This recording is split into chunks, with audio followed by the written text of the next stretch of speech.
So the durability of this stuff has been a huge plus for me.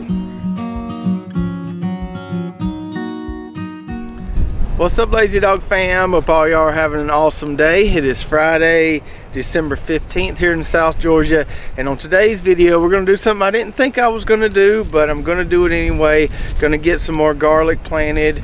To do that we need to rework our irrigation system in this plot a little bit, and I'm going to tell you why I like this drip tape I've been using more and more every season.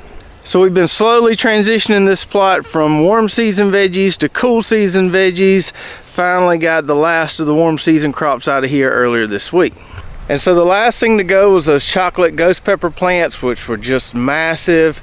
I picked and picked and picked peppers until I got tired of picking them. Then I just cut the plants and got them out of there. So here you can see my graveyard of pepper plants. I need to haul these off to the burn pile later today. There are still a few peppers on them, but like I said, I just got tired of picking these things. So I picked a big old produce crate full of these things, and then we've got a 5-gallon bucket here that needs to be bagged up and put in the fridge. Also had quite a few of them that had fallen on the ground. I raked those out of this plot yesterday, so we didn't get every single pepper that we had left, but we got our money's worth off those 6 or 7 plants.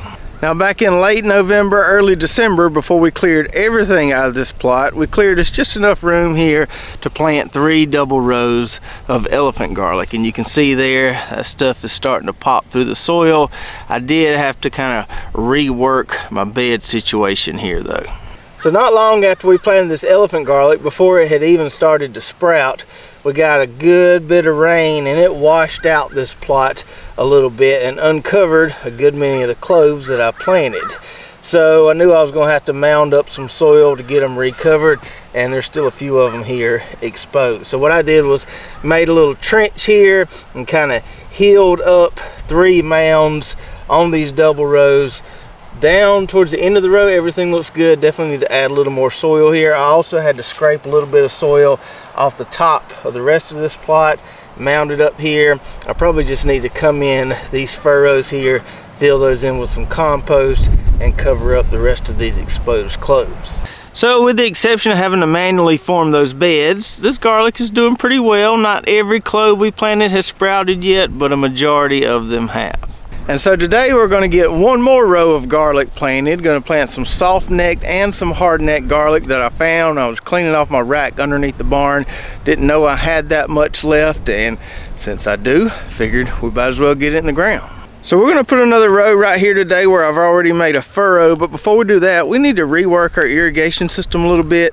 We need to replace some of this main line to account for the change in row spacing that we're about to have. Now I can usually get several seasons out of a single piece of this 1/2-inch mainline tubing, but at some point, as my row spacing changes from one planting to the next, I end up with a piece of mainline tubing that's got a bunch of holes and plugs in it, and it's just easier to start fresh with a new piece. So with all the warm season stuff we pulled out of here, I just cut the stalks, left the roots in the soil, which means we can't plant in that specific row location right now because there's still a lot of roots in the way. That's why I'm going to replace this tubing. That way we can punch some new holes to accommodate the row spacing we're going to have this cool season. Now I'm not going to mess with this little stretch of mainline tubing that's feeding our 3 elephant garlic rows. That's fine, we don't need to mess with that. We just need to replace all the rest of it. And so this is really easy to do. I'm just going to cut it right here like that, and then I'm going to put a coupling on here so we can attach a new piece to this short little piece there. We'll tighten our coupling down on that side, get us a new piece running here, and hook it in there just like that. Sometimes this stuff is a little stiff, but we got it on there. And so there's a new piece of tubing with the old piece of tubing right behind it. We do need to take off our filter and our pressure regulator, install that on the new piece of tubing, and put an end cap right down there. And now we're back in business. So with some couplings, you can easily patch this mainline tubing together. You don't always have to replace the entire stretch of mainline tubing. You can keep some, patch it to a new piece, and be good to go. So now we just need to hook a line of drip tape into that mainline tubing so we can water that row. I have some drip tape here that we pulled up underneath those peppers and beside those okra plants, but I'm not going to use this stuff. I'm going to use this line I have laying out here, and I'll tell you why. So for the vast majority of my gardening career, I have used a drip tape that had an 8 mil thickness and a 12-inch emitter spacing, and we were able to grow lots of great veggies with that 12-inch emitter spacing, even if the plants were spaced closer than 12 inches together. But over the last year or two, I have started using this stuff right here, which is a 15 mil thickness, so twice as thick as the 8 mil, and with a 6-inch emitter spacing, and I don't think I'm going back. So in the past, I had kind of resisted the thicker drip tape because it is a little tougher to work with. That 8 mil tape is more flexible, more pliable, easier to slide it on the fittings than this stuff here is. But I get so many more seasons out of this thicker stuff, and if I accidentally hit it with a hoe, I'm a lot less likely to tear a hole in this stuff than I am that 8 mil tape. So the durability of this stuff has been a huge plus for me. And then as far as the emitter spacing goes, not everything we plant is going to need a drip tape with a 6-inch emitter spacing. When we're putting tomato or pepper plants in the ground, we're putting those 2 foot apart. But this tape with a 6-inch emitter spacing that's putting out more water means I don't have to run my drip systems as long. And this is especially valuable in the summer months when it gets really hot and dry around here. So I've only got one spigot to feed all 6 of these plots here. My spigot is right beside the house. Run a water hose from that spigot, and I just move the water hose from plot to plot when I'm watering. When it gets really hot and dry and we're using a slower volume drip tape, sometimes it can get a little stressful and dicey around here, making sure every plot has all the water it needs. But with the 6-inch tape putting out more water, I don't have to run each plot as long, and I can keep everything happy a little easier. Now I'm not going to chunk all the 8 mil tape I have. We'll reuse it, get our money's worth, but we'll slowly be transitioning to only using that thicker tape with a more narrow emitter spacing.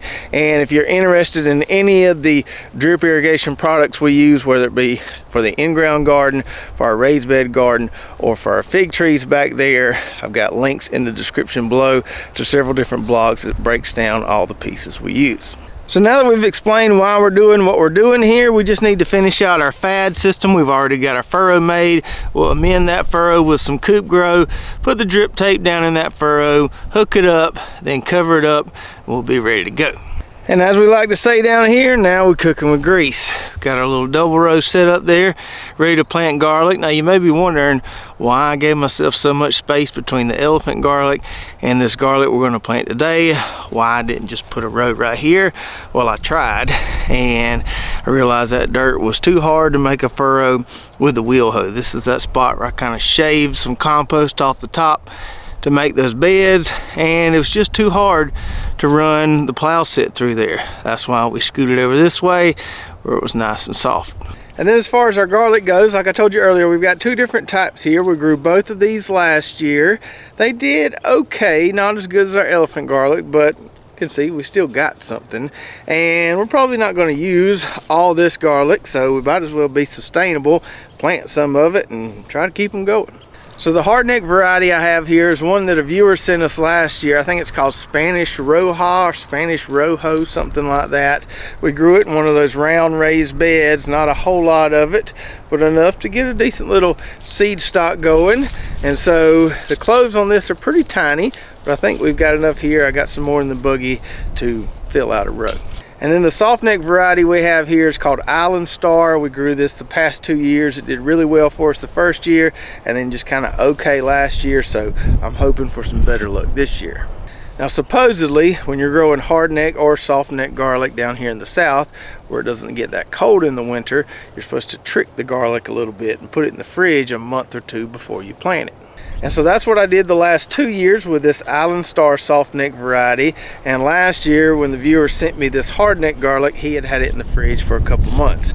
But I haven't had this in the fridge. I'm going to plant it anyway, and we're going to see what happens. We're going to see if the whole fridge preparation method is necessary or not.